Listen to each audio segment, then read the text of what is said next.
Tapi intinya yang bisa saya sampaikan adalah Prabowo Gibran tidak akan menaikkan tarif pajak. Prabowo Gibran juga tidak akan mengejar rakyat banyak, apalagi mahasiswa, apalagi pemilik motor. Rakyat yang bahagia tidak suka kalau diperes-peres, tidak suka dipungli-pungli, tidak suka pajaknya seenaknya dinaik-naikin, ya kan? Kita beri dukungan penuh kepada Presiden Prabowo. Kita semua dan seluruh rakyat Indonesia, saya yakin, menunggu kado tahun baru 2025 dari Presiden Prabowo, batalkan rencana kenaikan PPN 12%. Tidak mungkin ya bahwa kenaikan pajak itu dimaksudkan untuk membuat rakyat menderita. Tidak mungkin bahwa kenaikan pajak itu dimaksudkan untuk membuat rakyat menderita. Ikutilah slogan kalian itu yang berkelanjutan. Lanjutkan sampai nggak makan. Mantap.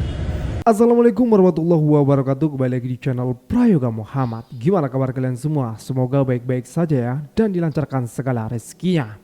Ya teman-teman semua, tidak bosan-bosan ya rakyat netizen selalu mengatakan soal PPN yang naik menjadi 12%. Dan ini bentuk penolakan juga ya dari rakyat Indonesia.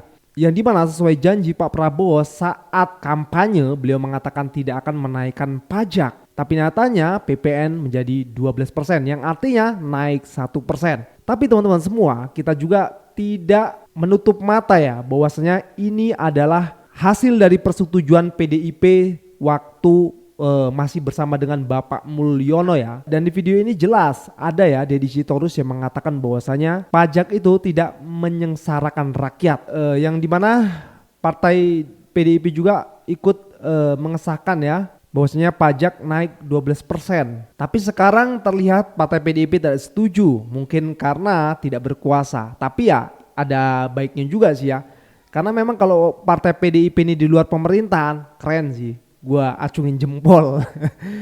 Makanya partai PDIP lebih baik menjadi oposisi saja. Bagaimana tanggapan rakyat soal PPN 12% ini? Masih terus menerus berkomentar gitu ya, tak ada habisnya teman-teman semua. Makanya kita akan ngerangkum lagi dan kita akan perlihatkan kepada kalian semua. Tentu ini menjadi pelajaran untuk kita semua ya, agar kita juga tahu pentingnya open, care, peduli dengan pemerintahan, dengan politik ya. Ini dia videonya. Kita beri dukungan penuh kepada Presiden Prabowo. Kita semua dan seluruh rakyat Indonesia, saya yakin, menunggu kado tahun baru 2025 dari Presiden Prabowo, batalkan rencana kenaikan PPN 12%. Wait a minute. Bahwa prinsip yang berlaku di semua negara, segala produk dan jasa itu dipajakin di seluruh negara ya. Nah, kita masih termasuk negara yang sangat rendah. Ya, kalau kita lihat data-datanya itu, kita masih di 10%. Rata-rata negara itu 127 negara itu sudah di angka 15% lebih. Jadi kalau bicara soal relaksasi ya atau kemudahan pajak, kita ini hebat ya. Lalu kita lihat belanja pemerintah untuk belanja sosial, kita di angka 16,6%. Saat negara-negara berkembang rata-rata sudah 30%. Pajak adalah instrumen negara untuk melahirkan keadilan. Jadi tentu pernyataan bahwa pemerintah kejam, saya kira itu pernyataan seperti yang dilontarkan oleh Bang Mardhani, itu sangat kejam, bahkan keji kalau menurut saya. Ya, karena tidak mungkin ya bahwa kenaikan pajak itu dimaksudkan untuk membuat rakyat menderita. Tidak mungkin bahwa kenaikan pajak itu dimaksudkan untuk membuat rakyat menderita. Itu dulu kita sepakati ya. Dari mana sih pemerintah mampu membayar belanja pegawai, melakukan belanja publik? Mayoritasnya dari pajak. Yang ngajuin PDI, yang ngesahin Caimin, yang disalahin Prabowo Gibran. Kalian pasti udah tahu kan kalau PPN itu bakal naik jadi 12% di tahun 2025. Yang semula itu 10% di tahun 2021, tahun depan naik nih jadi 12% teman-teman. Hal ini cukup menuai pro dan kontra sebenarnya, karena bakal berdampak juga ke daya beli masyarakat sampai kebutuhan dan keinginan pasar kan. Terus banyak nih yang nyindir-nyindir kalau ini tuh ulah 02, disebut pautkan lah soal program makan siang gratis. Tapi ternyata teman-teman, aturan ini tuh udah disahin DPR di sidang paripurna yang dipimpin oleh Wakil Ketua DPR pada kala itu, yaitu Caimin. Selanjutnya, saya menanyakan kepada setiap fraksi dan seluruh fraksi yang ada, apakah RUU tentang harmonisasi peraturan perpajakan dapat disetujui untuk disahkan menjadi undang-undang? Pimpinan fraksi PKS tetap dengan sikap di tingkat pertama. Terima kasih. Dalam kesempatan yang sama, pemerintah yang diwakili Menkumham Yasona Lauli menyatakan di masa pandemi COVID-19 menjadi momentum yang tepat untuk melakukan reformasi struktural di bidang perpajakan agar lebih kuat dan andal. Ini bukan soal setuju atau tidak setuju PPN menjadi 12%, tapi sedang membahas kelakuan PDIP, di mana mereka adalah pelaku ya, yang kini berakting, mau cuci tangan, berpura-pura seolah-olah mereka tidak pernah membuat, menyetujui dan mengesahkan PPN 12%. Mereka mendadak menjadi pihak yang menolak PPN 12%. Padahal ya, PDI itu terlibat dalam pembuatan, persetujuan dan pengesahan Undang-Undang 7 tahun 2021, di mana di dalam undang-undang itu ada pasal terkait PPN menjadi 12%. Jadi masyarakat jangan sampai mempercayai ya jika ada politisi PDIP bicara mereka peduli pada rakyat dan menolak PPN 12%. Sikap dan tindakan mereka bukanlah sikap dan tindakan yang patut kita contoh. Ya, tapi memang sebagian rakyat sudah tahu sih karakter dari PDIP ya, dimana ketika berkuasa seperti lupa dengan rakyat, tapi ketika menjadi oposisi di luar kekuasaan benar-benar mementingkan rakyat. Tapi itu bagus juga. Nah, bagusnya apa? Bagusnya PDIP memang menjadi oposisi saja, itu lebih baik lah, lebih kritis kan, keren, mantap. Nah sekarang menjadi pertanyaan gini, kalau memang itu sudah disahkan 12% PPN, nah sekarang PR-nya adalah Presiden Pak Prabowo Subianto apakah bisa menurunkan PPN menjadi 11% atau 10% saja gitu. Seperti di Vietnam kan ya, menurunkan PPN tapi mengefisienkan kabinet tuh, kabinetnya dicopotin juga tuh yang nggak penting gitu kan. Nah itu mungkin bisa menjadi contoh nih dari kepemimpinan Pak Presiden Prabowo Subianto. Oke tonton semua, kita lanjut lagi. Gak usah kalian ngeluh-ngeluh pajak naik, kan kalian nih kemarin nyoblos kan. Kalau aku harusnya pajakku nggak naik karena aku golput. Udah jangan banyak keluhan, kalian nikmatin aja keadaan ini. Mau beras naik, minyak naik, bensin naik, biar bisa kalian juga berhemat, ya kan? Ikutilah slogan kalian itu yang berkelanjutan. Lanjutkan sampai nggak makan. Mantap. Harusnya begini nih, seperti yang terjadi sekarang ini. Kalau di Indonesia, ya kan PPN naik, jumlah pejabat ikut naik. Tapi yang dilakukan oleh Vietnam, PPN turun, jumlah pejabatnya juga malah ikut turun. Ya, kalau kita lihat ya soal PPN ini misalnya, reaksi terhadap kenaikan PPN ini kan di Indonesia ini sangat negatif, terutama di media sosial, di mana banyak orang yang mengatakan bahwa kebijakan ini akan membuat hidup semakin sulit, terutama bagi saudara-saudara kita yang miskin.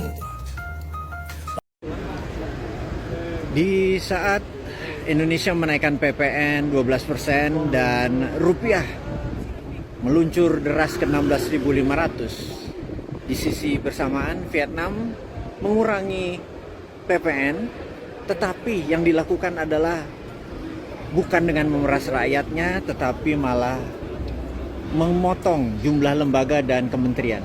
Jadi dengan kementerian dan lembaga makin efisien, tidak perlu membebani rakyat dengan PPN yang tinggi. Indonesia bagaimana? Kenapa PPN-nya naik? Kenapa rupiah melemah? Ada apa dengan pemerintahan sekarang, terutama Menteri Keuangannya? Bisa jawab nggak hal seperti ini? Kenapa nggak tiru Vietnam sih?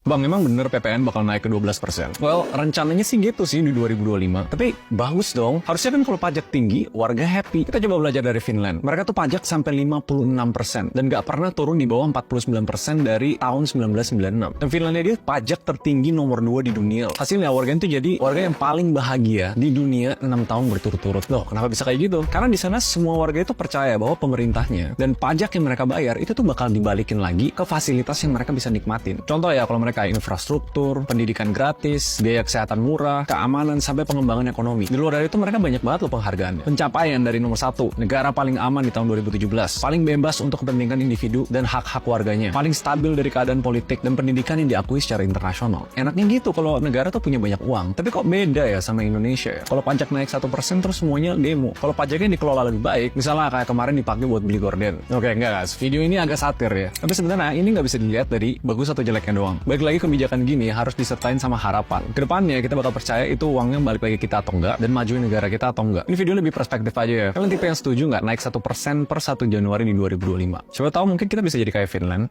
Saya mau nanya, Bapak sendiri pendapatnya terhadap PPN 12% apa? Aku? Iya. Ya aku keberatan. Alasannya apa? Biar mereka ngerti Karena konteksnya. gini, lu paksain pun, lu mau mungut dari siapa? Ini industri ini pada collapse. Tadi pagi saya baru bahas dengan teman-teman saya yang nanam sayur yang bagus, yang pilihan gitu ya untuk hotel-hotel ya. Tiba-tiba sekarang impor dari Cina lebih murah. Dia oversupply. Cina tuh punya satu daya tempat, dia bikin karena dia ada vulkanik segala macam gitu, bagus ya. 43.000 hektar. Semua mekanik dia tanam sayur, semua jenis. Kirim ke kita. Dan kita, petani kita mau makan apa? Lalu industri. Kita bicara industri ini. Di sana, pemerintah tuh dia pelajarin gitu ya. Saya kemarin dari sana saya lihat Jepang, kenapa bisa dulu maju.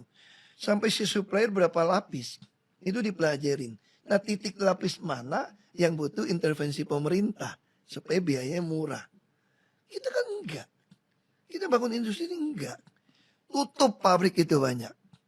Hampir semua fasilitas gudang kita sekarang itu disewa dari orang-orang dari China sebagai gudang.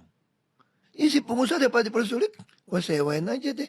Tapi akibatnya apa? PHK. Lo mungkin berpikir kalau itu kasih aja bantuan. Saya bilang, ingat loh. Bantuan kata mak saya, lo kasih minum teh atau kopi, gulanya dikurangin dikit, lama-lama bisa protes. Lo bantuan-bantuan lama-lama bisa protes. Nah itu dari mana Anda mau tarik itu uang? Akhirnya menengah kan? Nah kalau saya bilang, yang benar apa? Bukan kasih tambahan. Di seluruh dunia sama. Kalau lagi kurang berhasil, pengen survive apa? Hemat. Penghematan dong. Nah di sini saya baca berita, baru diangkat jadi kepala apa, bukan menteri nih, sejajar nih. Udah langsung merekrut 50 pegawai baru. Dan pegawai lama gak berani dikeluarin juga. ASN. Itu Naik tuh OPEX. Duit siapa? Duit kita bos. Terus masih gak cukup. Lu main tambahin 1%. Nah, ada sadar gak? Jadi 12% itu waktu jatuh ke customer bisa jadi 28%. Itu ada rumusnya, saya gak gitu ngerti lah. Nah itu jadi buat saya kebenaran. Tapi baik lagi, apa sih yang bisa kita lakukan? Nah ya benar ya yang katain oleh Pak Ahok ini mirip-mirip dengan Pak Anies ya teman-teman semua. Memang Pak Ahok dan Pak Anies ini tajam, kritis pemikirannya. Jadi memang harusnya seperti itu ya. Dan ini juga atensi untuk Kementerian Keuangan ya Bu Sri Mulyani. Bisa nggak kira-kira niru Vietnam lah paling nggak lah ya. Menjadi untuk contoh gitu loh, di mana Vietnam menurunkan PPN dan mengurangi para pejabat agar lebih efisien gitu. Agak lain emang Mas buzzer-buzzer ini nih. Mungkin mereka kurang baca atau kurang literasinya lah ya. Karena ketika saya membuat konten mengkritisi kebijakan terhadap kenaikan pajak atau PPN gitu ya, bukan karena saya nggak punya alasan, justru karena saya punya banyak alasan, punya banyak analisis, termasuk salah satunya alasan yang paling saya ingat adalah ketika Prabowo berjanji tidak akan menaikkan pajak ketika dia jadi presiden. Karena alasannya dia ya kita akan buat efisien, tapi buktinya apa gitu. Jadi poin kita adalah ya tentu kita ingin mendorong pemerintahan ini bisa berjalan lebih baik, rakyatnya bisa lebih sejahtera, tidak lagi disusahkan dengan kenaikan-kenaikan yang sangat menyiksa rakyat di bawah gitu ya. Bahkan kemarin saya sempat diskusi dengan salah satu mantan akuntan di BPK. Dia bilang bahwa hari ini terjadi deflasi yang sangat luar biasa, mengerikan. Indonesia darurat jilid 2. Tolak kenaikan PPN 12%. gue akan kasih tahu kenapa kalian harus ikut menolak kenaikan PPN 12% ini. Yang pertama, memang ada kenaikan gaji sekitar 6,5%. Tapi dengan dinaikannya PPN 12%, itu mempengaruhi harga akan melonjak jatuh. Yang kedua, UMKM akan terancam. Kenapa terancam? Biaya produksi mahal, material mahal, pelanggan berkurang, sampai akhirnya nantinya akan menimbulkan minimnya lapangan pekerjaan. Karena semua UMKM bisa jadi terdampak dan beberapa mungkin akan gulung tikar. Yang ketiga, beban dari kelas menengah itu akan meningkat.